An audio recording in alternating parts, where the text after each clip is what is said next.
Salut à tous, je m'appelle Katia, bienvenue dans cette nouvelle vidéo. En fait, je voulais vous expliquer un petit peu ce que je pense par rapport à la guerre en Ukraine et Russie. En tant que Russe, j'ai reçu quelques questions, quelques commentaires, surtout sur Instagram. Vous étiez quelques-uns à me demander qu'est-ce que j'en pensais en tant que Russe. Et en fait, je sais pas trop quoi dire à ce sujet parce que, bien évidemment, que la guerre c'est horrible et ce qui se passe c'est horrible et je pense que personne ne s'attendait à ce que Poutine fasse ce qu'il a fait. Donc oui, il y a beaucoup de propagande de deux côtés, de côté ukrainien et de côté russe et de côté occidental aussi. Bien évidemment que les médias, ils vont toujours nous monter la sauce pour faire de l'audience, ils vont toujours essayer de surfer sur la vague pour faire des vues et pour faire de l'audience. Il y a beaucoup de vidéos qui circulent sur les réseaux, sur Internet, qui sont vraiment fausses et que c'est des vidéos qui datent des années, qui sont même pas liées à la guerre entre l'Ukraine et la Russie. J'ai l'impression que plus ça va, depuis qu'il y a déjà eu cette histoire avec le virus, qu'on a vécu 2 ans, que les gens se sont partagés et ont commencé à se chamailler pour qui a pris le vaccin, qui l'a pas pris et tout ça. Et là, j'ai l'impression que l'épopée continue, c'est-à-dire que maintenant, ça y est, on va avoir ce conflit russo-ukrainien et tout le monde veut prendre part là-dedans et tout le monde veut s'ériger en héros. Les gens, d'un coup, se sont tous sentis comme des guerriers, ils ont tous décidé de faire les grandes paroles et voilà, de jeter les grandes paroles en l'air pour dire regardez comment on est bien. Donc qu'est-ce que moi j'en pense de conflit Russie-Ukraine, de cette guerre, qu'est-ce que j'en pense?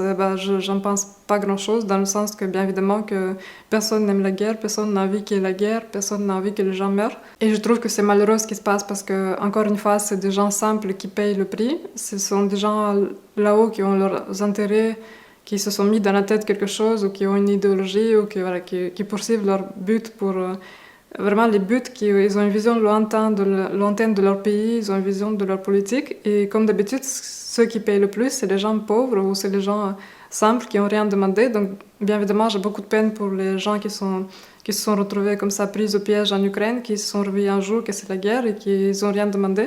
Mais moi je suis pas quelqu'un qui va toujours faire du zèle comme ça, j'ai jamais été comme ça pour tout de suite sur le réseau mettre Stand with Ukraine, tous les Russes c'est des méchants, le Poutine c'est un fou.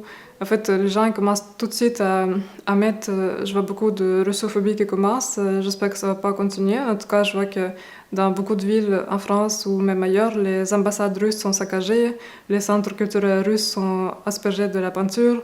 Il y a des gens qui sortent en manifestation avec des pancartes anti-russes qui disent les Russes dégagez de chez nous. Je trouve qu'il y a une grosse montée de sentiments anti-russes et forcément, avec tout ce qui se passe comme ça, j'ai pas envie de...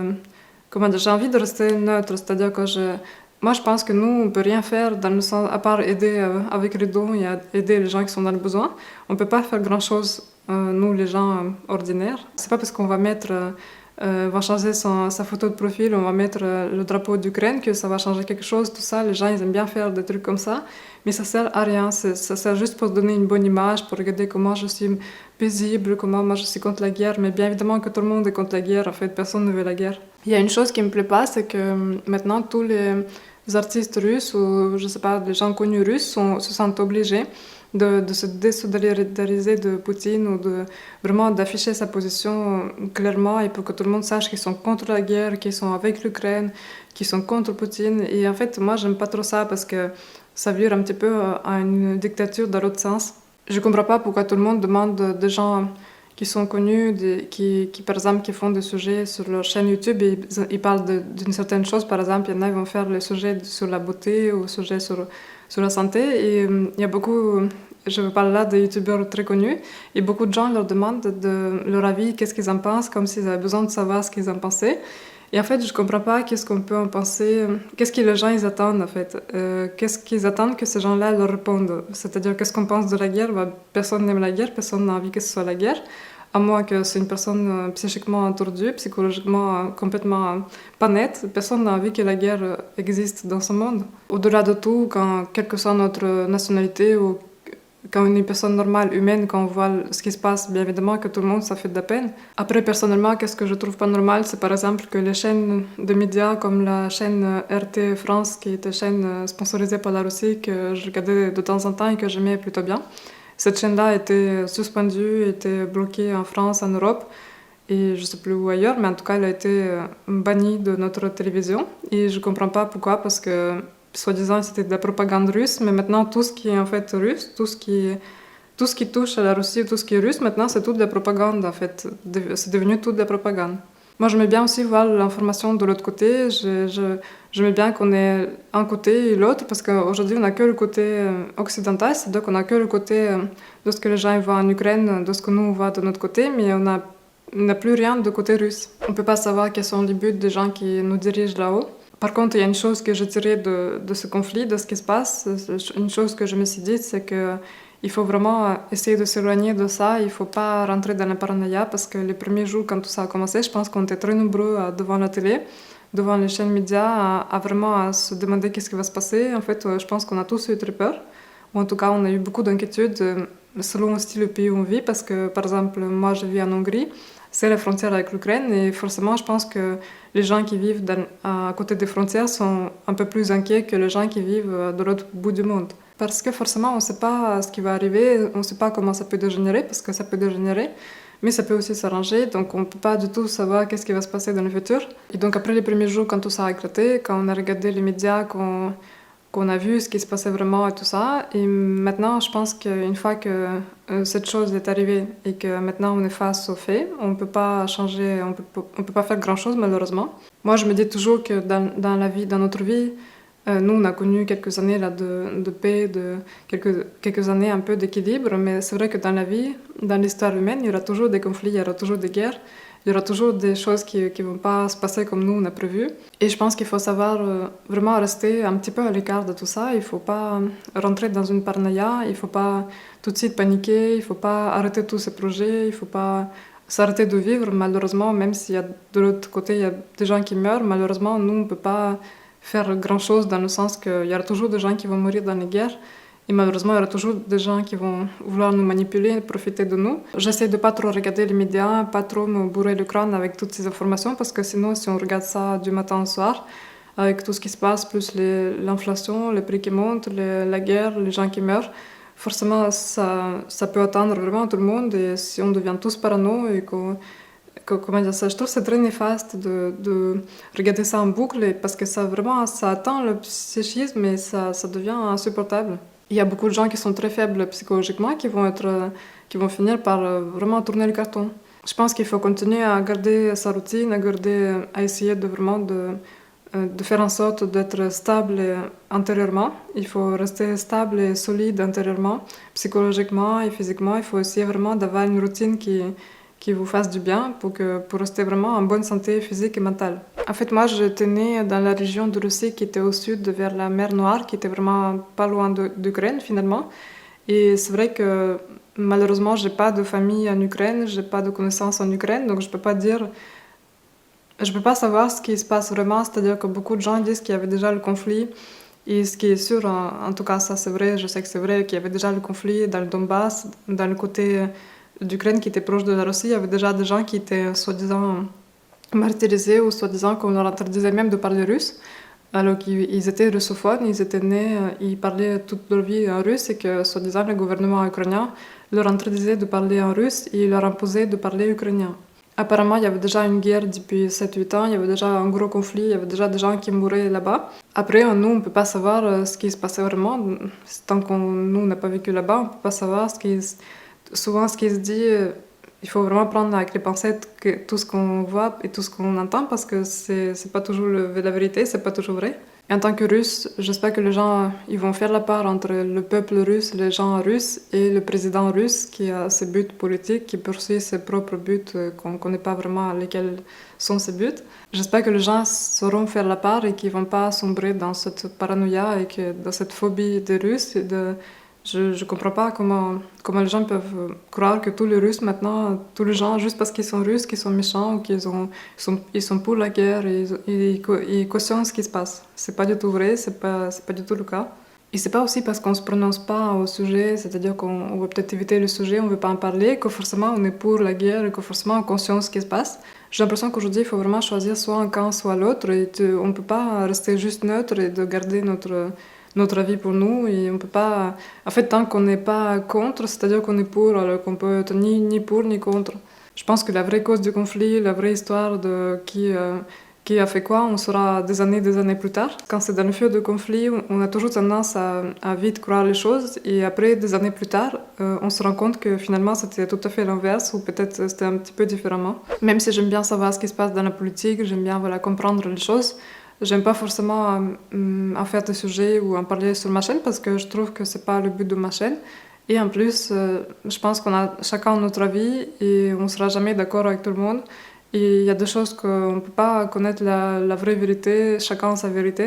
Et il va y avoir toujours des conflits, les gens sont comme ça. En fait, on n'est jamais d'accord les uns avec les autres et il n'y aura jamais la paix sur Terre partout, malheureusement.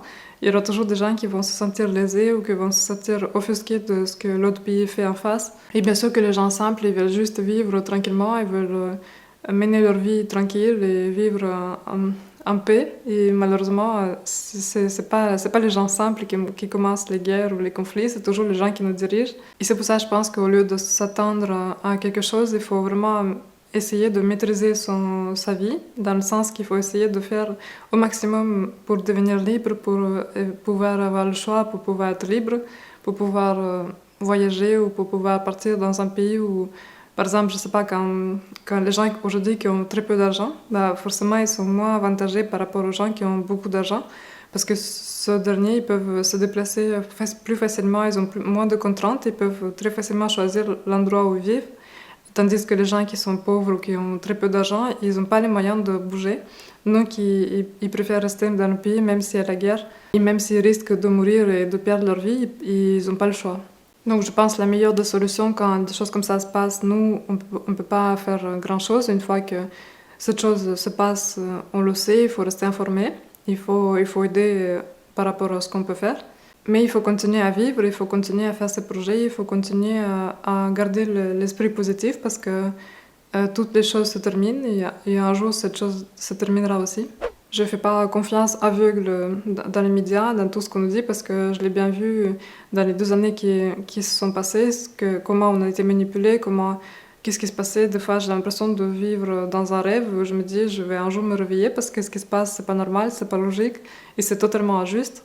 J'ai pas du tout été convaincue comment la crise qu'on a vécue là depuis 2 ans, comment elle a été gérée. Et je pense que c'est même pas la fin. Et en fait, ce qui se passe dans le monde, en Europe ou dans le monde, quand je vois ce qui se passe par rapport à cette crise, qu'est-ce que les médias nous racontent, les personnes qu'ils interviewent, qu'est-ce qu'ils nous préconisent, qu'est-ce qu'ils nous racontent, quand je vois ça, j'ai plus aucune confiance dans les gens qui passent parfois dans les médias et qui nous conseillent de faire telle ou telle chose. Il y a beaucoup de manipulations, beaucoup de mensonges, beaucoup de choses qui sont cachées derrière tout ça.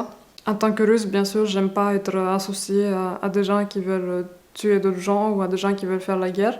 Bien sûr que j'ai pas envie que tout le monde se retourne contre les Russes et que le fait que maintenant la Russie est vraiment bannie de partout.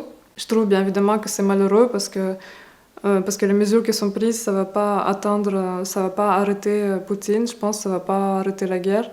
En tout cas, c'est pas ça qui va arrêter la guerre et malheureusement, c'est les gens simples qui en pâtissent.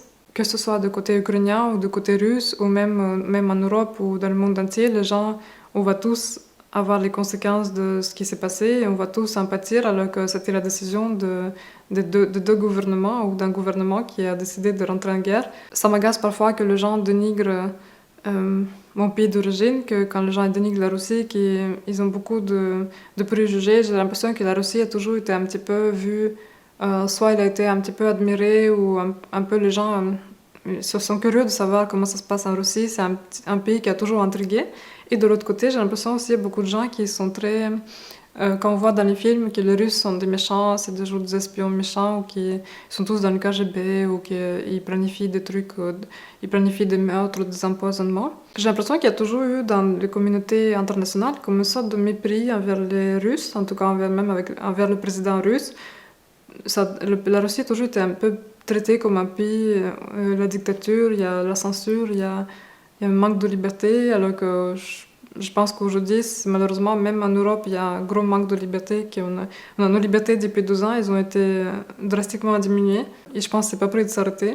Personne ne va vraiment s'inquiéter pour notre santé, pour notre bien-être. C'est à nous vraiment de rendre notre vie meilleure. Et je pense qu'on doit se concentrer sur ça. On doit se concentrer à se battre pour notre vie meilleure, pour avancer dans nos projets, devenir libre, accomplir ses rêves. Et de rester à l'écart de tout ça parce qu'il y a beaucoup de choses pas très propre du tout. Je pense qu'il faut être un peu égoïste et vraiment penser à soi, à sa famille, à son entourage. Et il ne faut pas s'attendre à ce que le gouvernement ou que le président ou le premier ministre ou qui que ce soit d'autre, il ne faut pas penser qu'ils vont nous venir en aide, qu'ils vont améliorer notre vie, qu'ils vont nous donner plus d'argent, ou comme les gens qui espèrent toujours que c'est le gouvernement qui baisse les impôts, voilà, qui fasse des mesures que notre vie soit meilleure, qu'on a un meilleur pouvoir d'achat. Il ne faut pas se reposer sur le système, il ne faut pas se reposer sur le gouvernement. Il faut vraiment devenir autonome et plus on apprend, plus on sait les choses et plus on se rend compte à quel point tout ça est compliqué, à quel point tout ça est souvent très hypocrite, qu'il y a des choses vraiment... je pense que les gens même, il vaut mieux pas qu'ils sachent qu'est-ce qui se passe vraiment. Je ne veux pas vous cacher que j'ai eu vraiment de l'inquiétude les premiers jours parce que forcément on se dit, surtout qu'il y a Tchernobyl et tout ça, les centrales nucléaires, on se dit aussi la déclaration de Poutine qu'il a dit que il mettait en alerte ses forces de dissuasion. Forcément, tout le monde s'inquiétait pour la menace nucléaire. Et même, si on regarde ça, en fait, quand on voit ce qui se passe, ça s'est arrivé tellement d'un coup que personne s'y attendait, que forcément, on a vraiment une inquiétude qui monte et on se dit qu'est-ce qui va se passer. Et finalement, après, on a envie d'abandonner tous ces projets. Même moi, j'avais plus envie de filmer mes vidéos ou de partager les choses parce que tout de suite, on a l'impression que tout ça ne sert à rien. Et on a l'impression à quoi bon de continuer ce projet, à quoi bon de vouloir faire des choses alors que d'un jour à l'autre, ça peut basculer, comme ça a été en Ukraine. Un jour ou l'autre, on peut se réveiller et c'est la guerre. Et c'est pour ça qu'il faut qu'on se renforce, il faut qu'on arrête d'attendre toujours des autres. Il faut vraiment qu'on soit plus fort, plus résistant, plus autonome, plus indépendant. Donc je ne sais pas où est-ce que ça va mener, combien de temps ça va durer, est-ce que ça va continuer longtemps ou pas. En tout cas, le monde a véritablement changé et le changement est vraiment en cours. Et les choses ne seront plus jamais comme avant parce que voilà, il y a des choses qui sont en train d'évoluer, il y a des choses qui sont en train de changer. Et il faut s'adapter au nouveau monde, s'adapter aux nouvelles choses. Ne vous laissez pas atteindre par tout ce négatif, ne vous laissez pas embarquer dans cette paranoïa et essayez de vous concentrer sur vous, sur vos projets et vraiment d'être... Malheureusement, il faut être un petit peu égoïste aussi à un certain stade, sinon on se fait envahir par les mauvaises émotions, par tout ce négatif, et finalement, après, on s'arrête de vivre. Et c'est surtout ce qu'il ne faut pas faire, il faut surtout continuer à vivre, et il faut avoir la foi en ces projets, dans le futur meilleur. Donc prenez soin de vous physiquement et mentalement, essayez de vraiment vous détendre, de vous détacher un petit peu de tous ces médias. Si vous regardez beaucoup les actualités, arrêtez de les regarder en boucle parce que c'est vraiment très nocif. Il faut se concentrer sur les gens qu'on aime, sur notre famille, sur nous-mêmes et voilà, essayer de se créer un environnement positif, même si c'est très compliqué avec ce qui se passe, même si c'est très difficile de pas remarquer, de faire l'abstraction, c'est impossible bien évidemment. Tout évolue dans la vie, tout évolue, tout change, tout s'arrête, tout recommence. Donc il faut avoir la foi, il faut avoir l'espoir que le meilleur est devant nous. Donc voilà mes réflexions à ce sujet. Et sur ce, moi je vous dis à très bientôt dans une nouvelle vidéo. Salut!